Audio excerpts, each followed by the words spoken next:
आप जानते हैं, कई दशकों से हमारे दिमाग में एक ही बात बिठाई गई है कि ग्लोबल इकोनॉमी और स्टॉक मार्केट ये सब एक बहुत ही प्रिडिक्टेबल मशीन की तरह काम करते हैं। मतलब दुनिया में कोई जंग हो जाए, कोई बड़ा संकट आ जाए तो हाँ, मार्केट थोड़ा गिरता है, लेकिन फिर कुछ टाइम बाद सब अपने आप पटरी पर आ जाता है।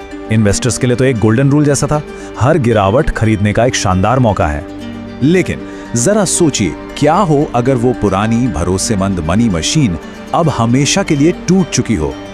आज हम एक ऐसे ही हालिया विश्लेषण को डिकोड करने वाले हैं जो एक बहुत ही चौंकाने वाली सच्चाई की तरफ इशारा करता है कि दुनिया अब शांति के दौर से निकलकर एक वॉर मशीन वाले युग में दाखिल हो चुकी है। तो चलिए सबसे पहले इसी आइडिया की जड़ में चलते हैं। दशकों पुराना ये विश्वास कि बाजार में हर गिरावट के बाद उछाल आता ही है, अब शायद उतना पक्का नहीं रहा। देखिए, पिछले 40 सालों से लॉजिक बहुत सिंपल था, गिरावट पर खरीदो क्योंकि सिस्टम हमेशा खुद को ठीक कर लेता है। लेकिन अब खेल के वो बुनियादी नियम ही बदल गए हैं। जो लोग आज भी उसी पुरानी उम्मीद में बैठे हैं कि बाजार पहले की तरह ही बर्ताव करेगा, वो असल में बहुत बड़ा जोखिम ले रहे हैं। तो सवाल ये है कि आखिर वो क्या चीज थी जो इस पुरानी मशीन को इतने सालों से इतनी स्मूथली चला रही थी। मजे की बात यह है कि ये कोई आर्थिक नियम नहीं था, बल्कि ये एक ग्लोबल रोल था। इसको समझने के लिए चलिए एक मजेदार एनालॉजी लेते हैं। सोचिए कि पूरी दुनिया की अर्थव्यवस्था एक बहुत बड़ा शॉपिंग मॉल है और पिछले 40 सालों से अमेरिका उस मॉल का इकलौता सबसे ताकतवर सिक्योरिटी गार्ड था। उसी की वजह से मॉल की हर दुकान का मालिक बिना किसी डर के अपना बिजनेस कर पा रहा था। लेकिन अब वो गार्ड अपनी नौकरी छोड़ रहा है। नहीं, ये कोई कमजोरी की निशानी नहीं है, बल्कि एक स्ट्रेटेजिक रिकैल्कुलेशन है। जैसा कि हम दुनिया के कई हिस्सों जैसे कि इंडो पैसिफिक रीजन में देख रहे हैं, अमेरिका अब साफ साफ कह रहा है कि देखो भाई, अपने इलाके की सुरक्षा की जिम्मेदारी अब आपको खुद उठानी होगी। पर यहीं पर आप जानते हैं, ज्यादातर लोग एक बहुत बड़ी गलती कर बैठते हैं। अमेरिका कमजोर नहीं हो रहा है, वो तो बस दुनिया की पुलिसिंग पर जो खरबों डॉलर खर्च हो रहे थे उन्हें अब कहीं और लगा रहा है। ये कोई घबराहट में उठाया गया कदम नहीं है, ये एक बहुत ही स्मार्ट रिट्रीट है।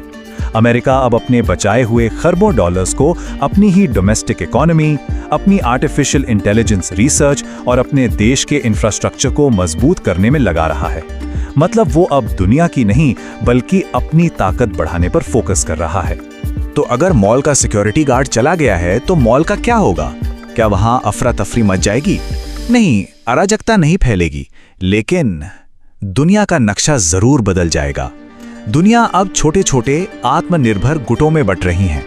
मतलब हम एक ऐसी दुनिया से निकल रहे हैं जहां बस एक ही सुपर पावर थी, और अब हम एक ऐसी दुनिया में जा रहे हैं जो 4 बहुत ही साफ और मजबूत जोन्स या कह लीजिए किलों में बंट रही है, और हर किला अपनी सुरक्षा और अपनी सप्लाई चेन खुद मैनेज कर रहा है। तो पहला किला जाहिर है अमेरिका है, जो अपने डॉलर और टेक्नोलॉजी के दम पर अपनी जगह बनाए हुए है। दूसरा है भारत और ग्लोबल साउथ का उभरता हुआ ब्लॉक, जो अपनी विशाल आबादी और बढ़ती मैन्युफैक्चरिंग पावर, खासकर सेमीकंडक्टर प्रोडक्शन पे दांव लगा रहा है। तीसरा है यूएई जोन, जो खुद को एक फाइनेंशियल सेफ हेवन में बदल रहा है। और चौथा है दक्षिण पूर्व एशिया, जो चाइना +1 स्ट्रैटेजी के चलते दुनिया का नया मैन्युफैक्चरिंग हब बनता जा रहा है। ठीक है, ये सब सुनने में तो बहुत बढ़िया लगता है, लेकिन एक आम इंसान के लिए इसका क्या मतलब है? क्या एक एवरेज इन्वेस्टर के लिए ये मुमकिन है कि वो दुबई, वियतनाम, भारत और अमेरिका इन सब जगहों पर जाकर इन्वेस्ट करे? नहीं, बिल्कुल नहीं।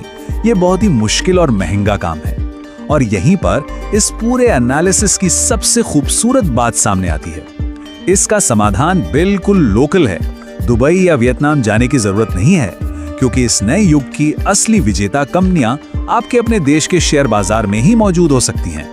तो चलिए अब सीधे उन 5 खास सेक्टर्स पर फोकस करते हैं जो किलों और वॉर मशीन की इस नई दुनिया में सबसे ज्यादा तरक्की करने वाले हैं। ये हैं वो 5 विनर्स: सोना, rare earth minerals, private defence, data centres और nuclear and next gen power.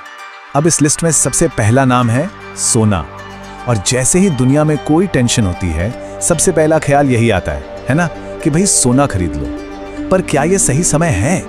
नहीं, ये एक पेज है, एक जाल है। सबसे जरूरी बात यह है कि जब भी कोई संकट आता है तो दुनिया भर के निवेशक डर के मारे सबसे सेफ कैश यानी अमेरिकी डॉलर की तरफ भागते हैं। और जब हर कोई डॉलर की तरफ भागता है तो सोने की कीमतों में एक आर्टिफिशियल उतार चढ़ाव आ जाता है। तो फिर सही वक्त कब है? सिग्नल क्या है? असली सिग्नल तब मिलता है जब दुनिया के बड़े बड़े सेंट्रल बैंक्स जैसे कि हमारा रिजर्व बैंक ऑफ इंडिया चुपचाप सोना खरीदना और जमा करना शुरू कर दें। जब वो डॉलर को छोड़कर सोने का स्टॉक बढ़ाने लगे तो ये एक सीधा संकेत है कि उन्हें उस कागजी करेंसी पर भरोसा कम हो रहा है जिसे वो खुद छापते हैं। बस वही सोने में इन्वेस्ट करने का असली समय है। चलिए अब बाकी 4 विनर्स पर भी एक नजर डालते हैं। दूसरे नंबर पर हैं रेयर अर्थ मिनरल्स। इन्हें भविष्य का नया तेल समझिए, क्योंकि आज की हर मॉडर्न टेक्नोलॉजी, चाहे वो एआई हो, इलेक्ट्रिक गाड़ियां हो या मिलिट्री ड्रोन्स, इन्हीं पर चलती है। फिर आता है प्राइवेट डिफेंस। इस नए दौर में सरकारों को तेज और मॉडर्न टेक्नोलॉजी चाहिए जो अक्सर धीमी सरकारी कंपनियां नहीं दे पाती। ये काम प्राइवेट सेक्टर ज्यादा अच्छे से कर रहा है। चौथा है डेटा सेंटर्स। डेटा सोवेनिटी के इस दौर में हर देश अपना डेटा अपने ही किलों में रखना चाहता है, जिसकी वजह से भारत और मिडिल ईस्ट जैसी जगहों पर नए डेटा सेंटर्स की बाढ़ आ गई है। और आखिर में इन सबको चलाने के लिए चाहिए बिजली, वो भी 24 घंटे। इतनी ज्यादा और भरोसेमंद बिजली सिर्फ न्यूक्लियर पावर ही दे सकती है। अब एक ऐसा मोड़ जो शायद आपको चौंका दे। एक ऐसी इंडस्ट्री है जिसकी डिमांड तो हमेशा रहेगी, लेकिन इसके बावजूद उसके हारने के चांस ज्यादा हैं। यह है फूड इंडस्ट्री की अजीब कहानी। देखिए, इसकी टोटल सेल्स तो हमेशा बहुत ज्यादा होगी, क्योंकि खाना तो सबको ही चाहिए, लेकिन एक इन्वेस्टर की कमाई सेल से नहीं, प्रॉफिट से होती है। और दुनिया की कोई भी सरकार ये बर्दाश्त नहीं कर सकती कि खाने की कीमतें आसमान छू जाएं, क्योंकि इससे दंगे भड़क सकते हैं। इसलिए सरकारें हमेशा कीमतों को कंट्रोल में रखती हैं, जिससे कंपनियों का मुनाफा लगभग खत्म हो जाता है। तो सबसे जरूरी बात जो हमें समझनी है वो ये है कि ये रीसेट आने वाला नहीं है, ये हो चुका है। दुनिया को चलाने वाले पुराने नियम अब खत्म हो रहे हैं। जो लोग उसी पुरानी मनी मशीन के वापस ठीक होने का इंतजार करते रहेंगे वो शायद पीछे छूट जाएंगे, लेकिन जो इस नई मल्टीपोलर सच्चाई को समझेंगे, जो सेंट्रल बैंक्स की चाल पर नजर रखेंगे और जो डेटा और उसे चलाने वाली एनर्जी के भविष्य को पहचानेंगे, सिर्फ वही इस नए आर्थिक युग में अपनी वेल्थ को सुरक्षित रख पाएंगे। लेकिन इन सब तथ्यों को समझने के बाद एक आखिरी सवाल दिमाग में आता है।